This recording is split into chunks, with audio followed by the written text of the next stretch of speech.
All right, so we're live, and my gosh, finally, it has happened. Finally, it's happened. Like it's just, oh my, I'm speechless. One thing I can honestly say before I do start is, just shout out to especially, and I'm gonna toot his own horn when he hears this finally, but shout out to Ace who picked every game right this season when it came to FAMU, because even I picked FAMU, or no, I picked Jackson State to beat FAMU at the start of the season. I said I was even one of the people that said, this team's going to go 9-2 again, but that wasn't the case. FAMU came out from the opening start of the season down in Miami. Marcus Riley's opening kickoff to start the year off was kind of like a whirlwind of what was to come, and then just everything. We're gonna talk about it after this intro and stuff. But my God, what a year! This is what you wanted to see, and honestly, I don't know what it's going to take, but whoever is in charge of well, it's Larry Robinson, I'm pretty sure, and AD Sykes, but I'm backing up the Brinks truck to Willie Simmons' house as we speak. Even though he's not there, nobody's there. I hope there needs to be a Brinks truck waiting at Willie Simmons' house in Quincy now when he gets back, because you extend that guy. And I'm gonna be honest with you. I know a lot of people are saying, Power 5 job this, Group of 5 job that. Hopefully Tulane would have done it, but Tulane wasn't gonna do it. USF ain't gonna hire him either. Give that man what he's owed right now.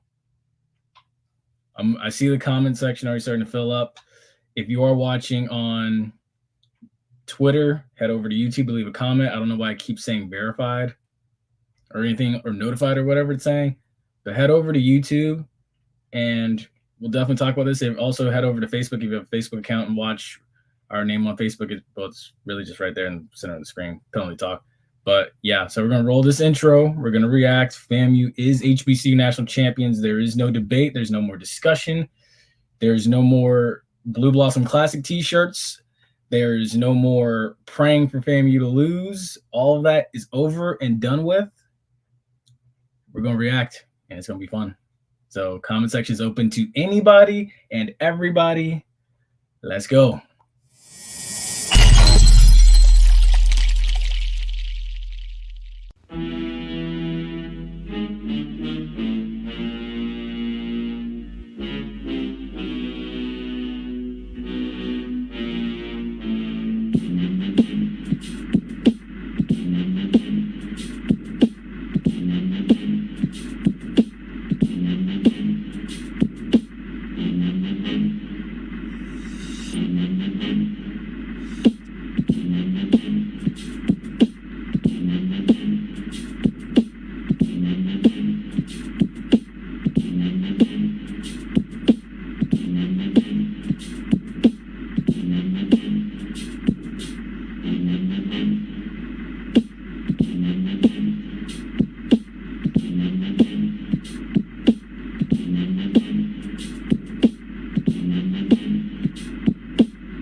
All right. So one thing I will say is I'm looking at the crowd that was not shown on ESPN for some odd reason. And I'm seeing, or not ESPN, ABC, but it's still ESPN affiliate.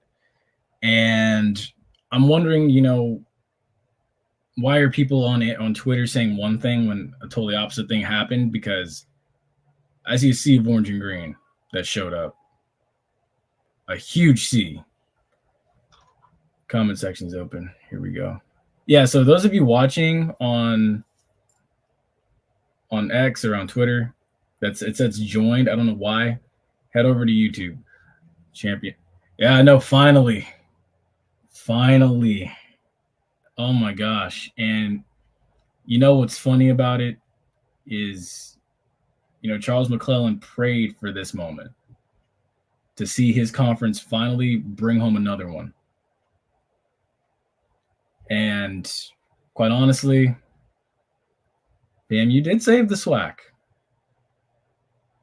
But everybody wants to continue the narrative and say this of, oh, well, the MEAC's still up 6-2, or, oh, it took a MEAC team to take down the MEAC and stuff, or, oh, what happened is the SWAC's best and the number 5 team in the country, who I think will move up once the FCS playoffs get settled and we crown an FCS national champion.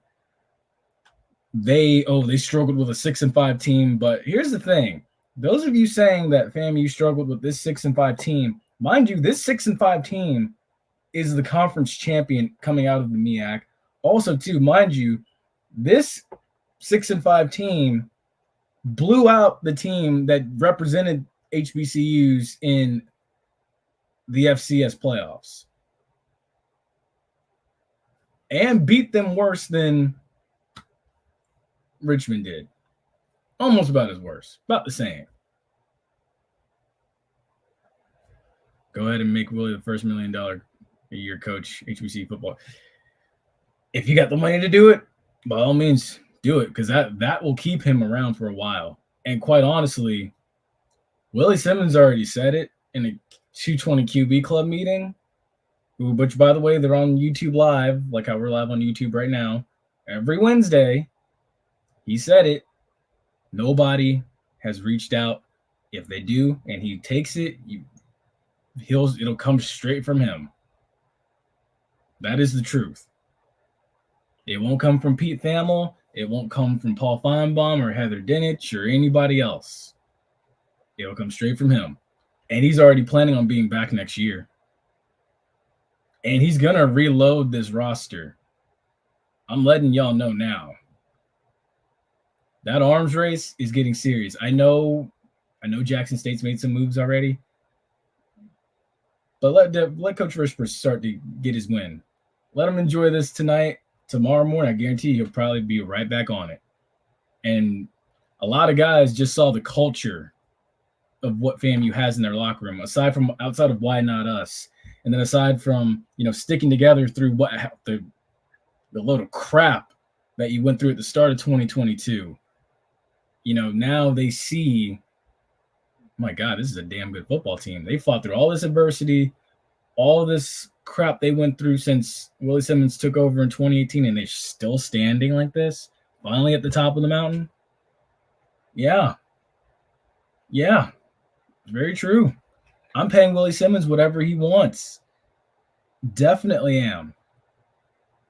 Let me go ahead and pull up these stats for everybody so we can go ahead and talk about what everybody really came here for. So, and the other thing too, before I do, you're damn right. And the other thing too, before I do really go into this, is we need to kill this narrative. And I didn't care for this narrative back when FAMU was in. This isn't me showing bias either.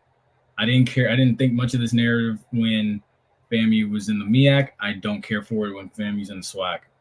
This whole narrative of, oh, well, the MEAC has so much time to prepare and everything like that. That does not mean anything, honestly. It really does not. And I said it on Twitter, if you recover like you're supposed to, eat like you're supposed to, do what you're supposed to do the right things, do the little things right. And I'm sure Dion expressed this a ton at Jackson State. I'm sure he did.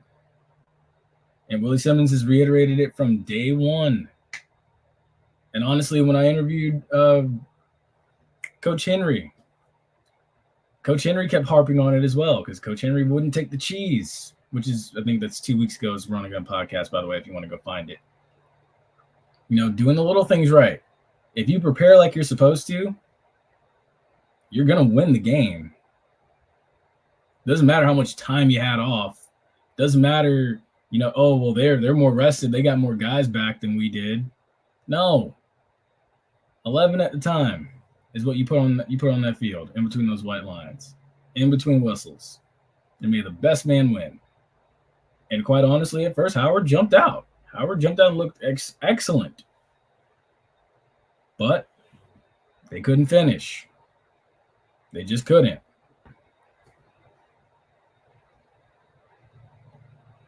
Thank you so much, man. Rest of y'all hit that like button as well. So as it goes, total yardage definitely told the story after the fact. This is technically a tale of two halves. So as far as total yards goes, FAMU had 357 total yards. Howard had 187. Passing wise, FAMU had 289. Howard 106. Rushing wise, FAMU had a slow start, so you had FAMU at 68 rushing yards. Felt like it could have gotten off to be more, but it just didn't. Howard had 81, but FAMU's defense, Dark Cloud defense, did an excellent job of bottling up Hunter and Eden James. That was an excellent job. And also, 6 turnovers total in back-to-back games by this defense. 3 turnovers in the SWAC championship, 3 turnovers today. Because you had the one by Deco Wilson, or you had two, but yeah, you had one by Deco Wilson to start in the first half. Then you had a second one where you had Kendall Bowler get his hands on one, and then you had a third one there at the end with Isaiah Major putting the final nail in the coffin on Howard. So, yeah, his defense was the real deal. Excellent job by this defense today. And I think also, too, this was actually the second most amount of points that FAMU's defense gave up. 21 to Texas Southern, after a slow start, by the way. 21 to Texas Southern, 26 today, 28 to Alabama A&M. And still won the game. And the funny thing about it is this right here. This is literally the ongoing thing that, it irritated everybody, but it proved to be beneficial in the end. How this team had always, and people laughed and kind of questioned and looked at this team a little differently, because you were like, you know what? Why is this team struggling in the first half with Mississippi Valley? Gee, I don't know. I can't wrap my finger around it, honestly.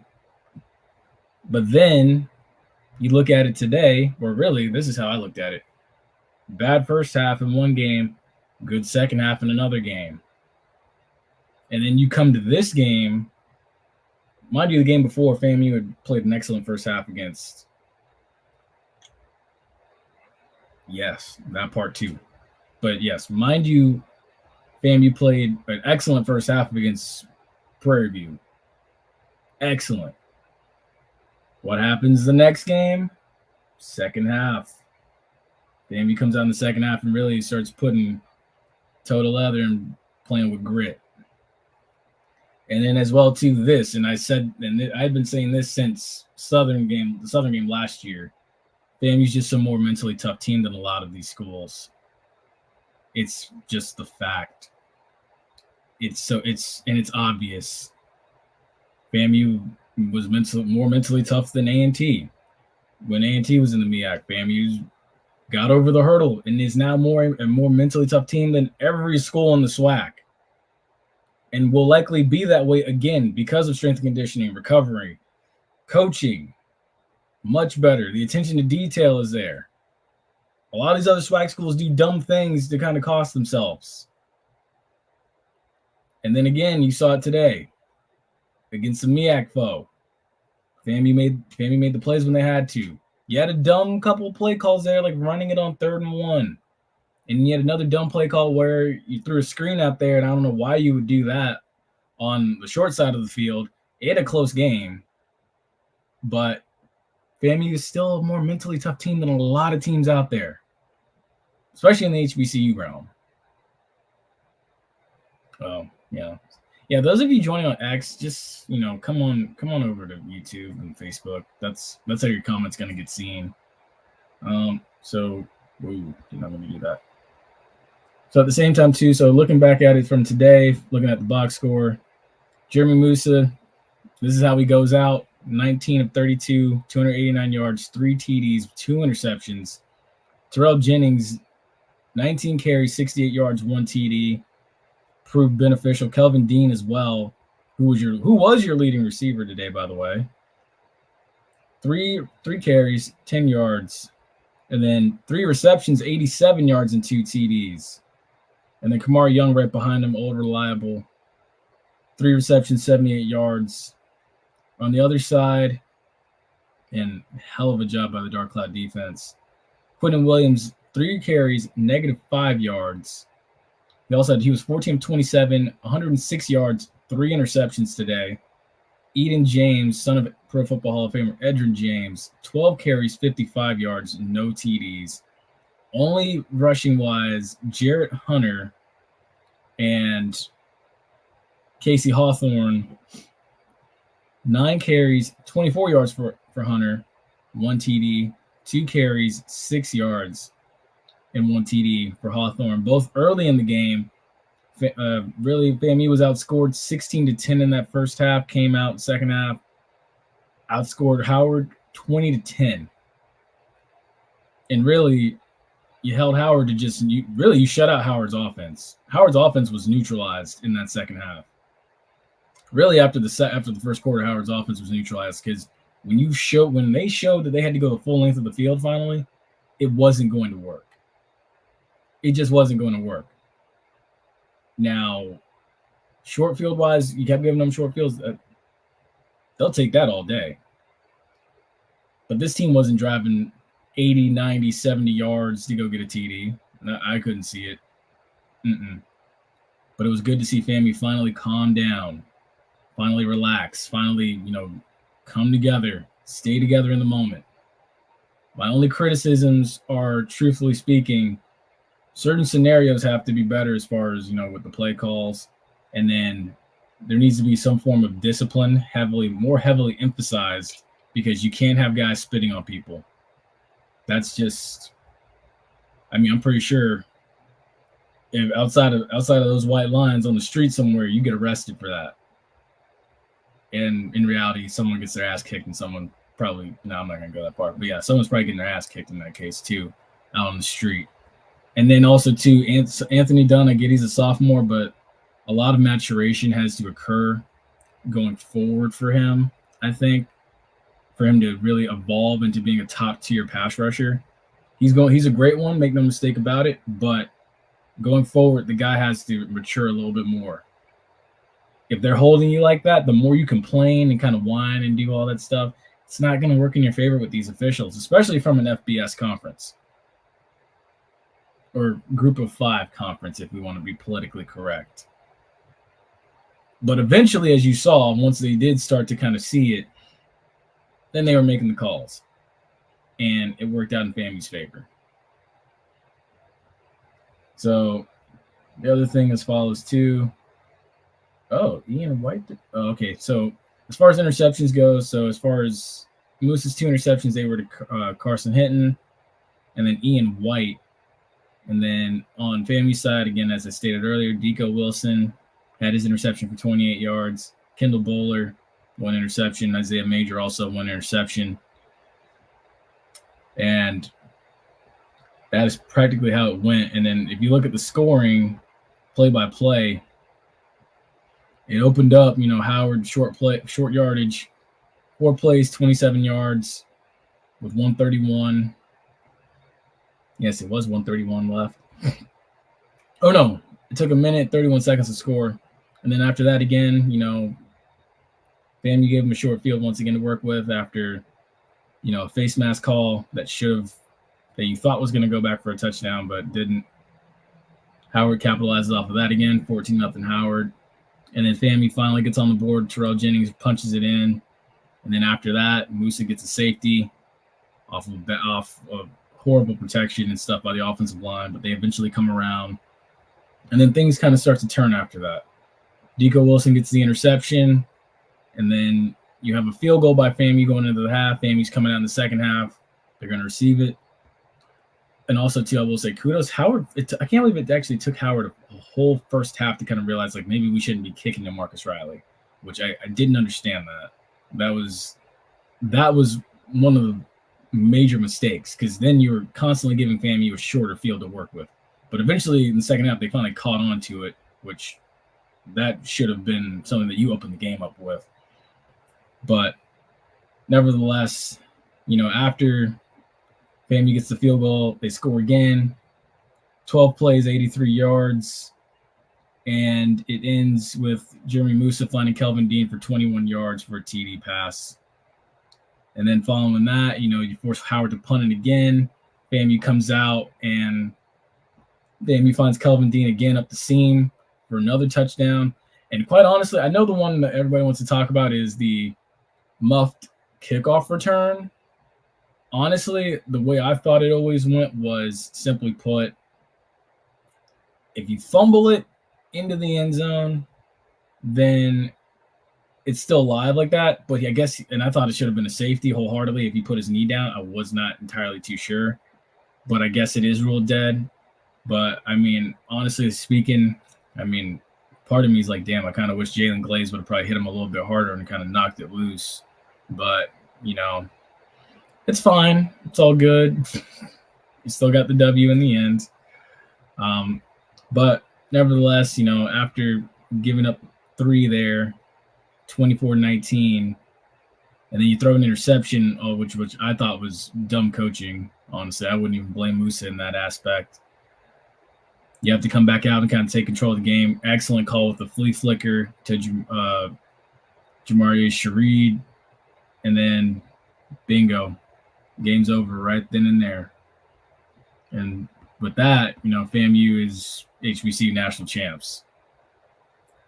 So one thing I can say is, major kudos to this staff. I'm excited for what's going to take place in the offseason with recruiting and everything like that.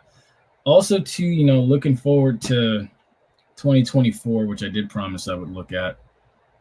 So with that being said, let's go ahead and look at 2024 and what is to come. Let's see. So 2024. So looking at FAMU's 2024 schedule, we already know what's on tap. We already know what's at stake, and we already know who most of the opponents are, so to speak. Trying to find it for myself, actually, right here. Here we go. So as it goes, and I should have had these already typed up too. August 24th, you come right back to Atlanta and play Norfolk State. August 31st, you come home for your home opener. You play South Carolina State. And then September 7th, you go down to Miami Gardens, not for the Orange Blossom Classic, but to play the Miami Hurricanes. September 21st, coming out of a bye week, unless there is someone in between those weeks, you got to go to Troy and play a team that just won the Sun Belt. September 28th, we don't know yet. Not sure. October 5th, at Alabama State for Alabama State's homecoming.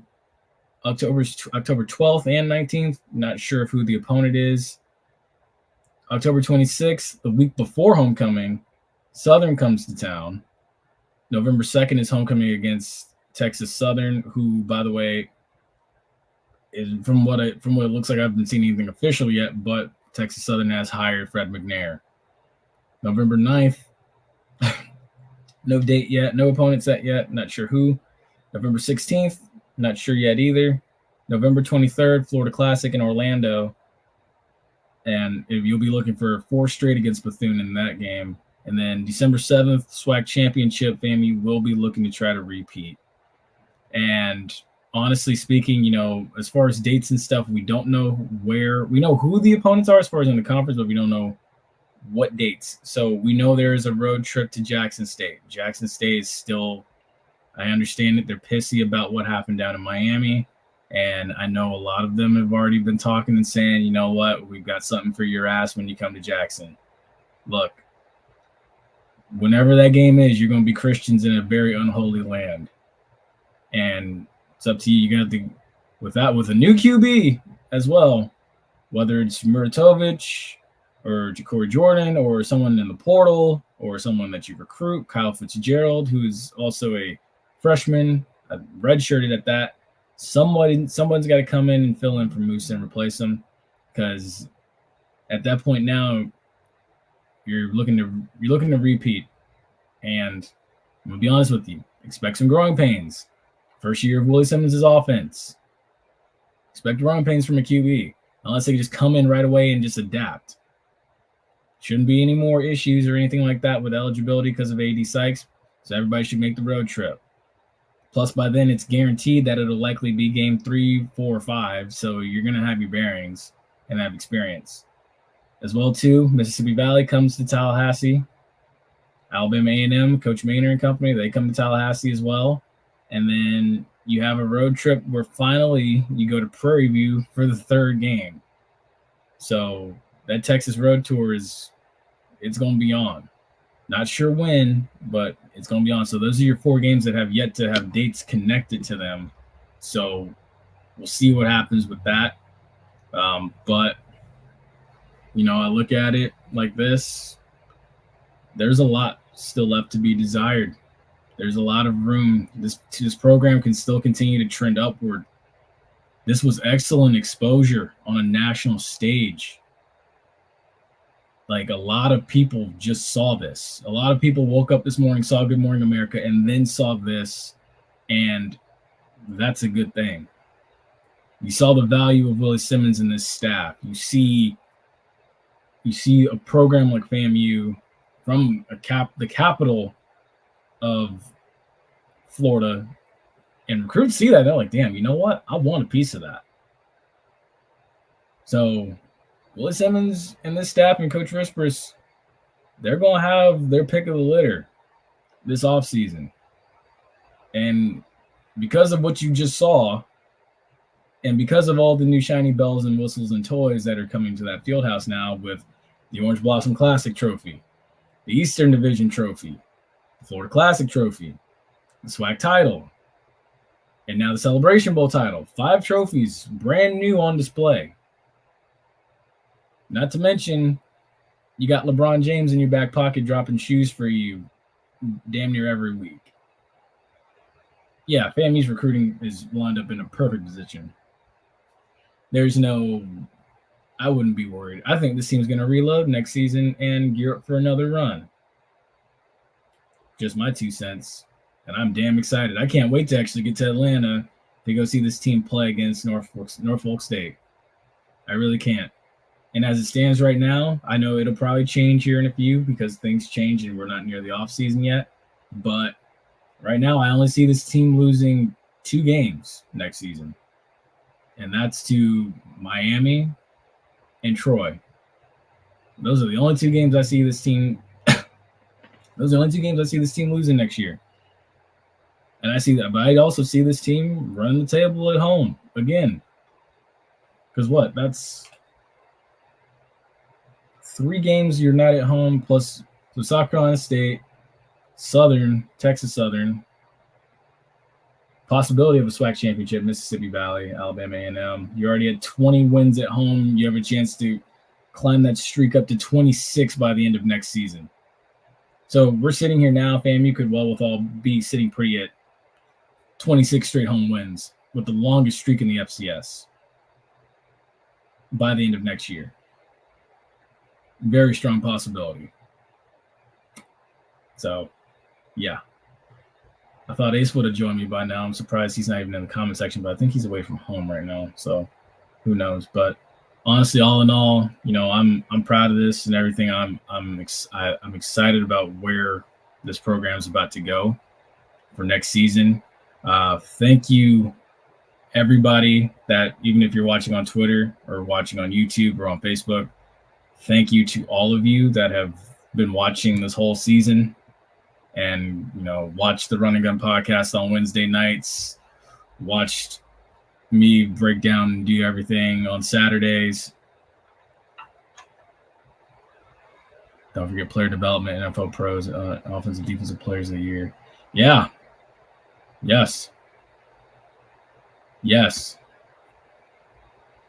Definitely. Because you look at that and you see an Isaiah Land who is an NFL pro, and Xavier Smith who's an NFL pro, Marquise Bell who's an NFL pro, which, by the way, I will say this now. I think if this team had gotten or just, completed one short little drag route against Jackson State in 2021 or kicked an extra field goal or hadn't had a field goal blocked in 2021, FAMU probably it has already captured 2 out of 3 Celebration Bowls. I don't think FAMU would have won in 2022. I don't think that would have happened because Jackson State had a vengeance about themselves in 2022. But I think, yeah, if one little hiccup here or there doesn't happen for Jackson State, FAMU's probably just now securing Celebration Bowl number 2. Because there's no doubt in my mind, I think FAMU had the defense to stop South Carolina State that day. But Marcus is absolutely right. And again, this is where I honestly say, regardless of what a lot of people may think about Musa and may want to say about Musa, Musa showed why he was the SWAC's Offensive Player of the Year and why he was the better quarterback in the SWAC and honestly in the MEAC this year. You saw it, despite a lot of hiccups. And regardless of what so many people may want to assume and stuff and say, Isaiah Major calling game and being the leader and the alpha that he is on that defense showed why Isaiah Major was SWAC Defensive Player of the Year. We can talk about this is for one time. I want to say this is where stats did not matter. The actions of the player and the attention to detail and the little things like pulling Anthony Dunn out of a scuffle and pulling players aside, which I've seen him do multiple times throughout the season, especially Alabama State game. That's where that stuff matters. And quite honestly speaking, somebody possibly from this bunch may get drafted. If they don't, it's completely screwed up. Completely screwed up, which you already think it is. I think it's a bunch of crap, honestly, and I think it is revenge and backlash of, the fact of Dion going to Jackson State. I think that's another talk for another time. But yeah, I agree. The future is very bright. The future is very bright for this program, and it's about to trend upward. The worst thing for every other SWAC school to happen was to see FAMU get to the Celebration Bowl and win, and do it in year 3 after damn near doing it in year 1. Because, boy, they hated us before. They're going to damn sure hate us now. And they did it in front of a wide world audience. That's the funny thing. So, yeah, I'm still kind of proud of my prediction and stuff. When the year started, predicted 9-2, said the ceiling was 12-1. I'm happy about it. I'm glad for it. Also, thank you so much to everybody that has, watched with us every single week. And thank you so much for, especially all the years, people like Marcus who've been watching since 2018 when it was just me recording myself on a little phone, honestly, and seeing what it's grown to now. But yeah, future's definitely bright for us as well. Like I said, next year and hopefully starting Wednesday night when we do this, we'll be live streaming on Instagram as well. So another outlet will be available for everybody to watch. So you can follow us, as it says right there, at Throw Flags. I'm still going to try to set that up hopefully by Wednesday. But yeah, thank you so much to all of you that have been watching with us. Don't forget, Run and Gun Podcast is live Wednesday night at 8 o'clock. It'll be me and Ace. We'll definitely talk about this and recap this again. For those of you that, were unable to comment or anything like that, you'll definitely be able to get your comments in and things such as that. So yeah, that's all I got for you. Hopefully everybody has a happy and safe trip home, getting back from the Celebration Bowl to wherever your destination is. Hopefully everybody has a happy and safe Christmas as well. Hopefully Santa brings you everything that you want. And honestly, again, we're still here. We'll still be right here. So yeah, that's going to do it for us. FAMU secures the HBCU national title after beating Howard 30-26. And that's going to close it for us for 2023. Folks, definitely, stay tuned. Got a lot of good stuff coming still. We'll definitely start off 2024 with a preseason breakdown video. We'll definitely be doing this again. So it'll start off in Atlanta somewhere. I'll be recording live from in Atlanta and talking about FAMU Norfolk State next year and keep the train rolling and stuff. So with that being said, that closes out this season for me. well, you'll still see me Wednesday nights, but this closes out 2023 for me. It was a heck of a ride, and it was a lot of fun. Thank you so much. I'm gonna play the intro for this one last time, and then that'll cap off this episode. So yeah, thank you so much. Stay safe, stay blessed, and I will see you next season on Saturdays.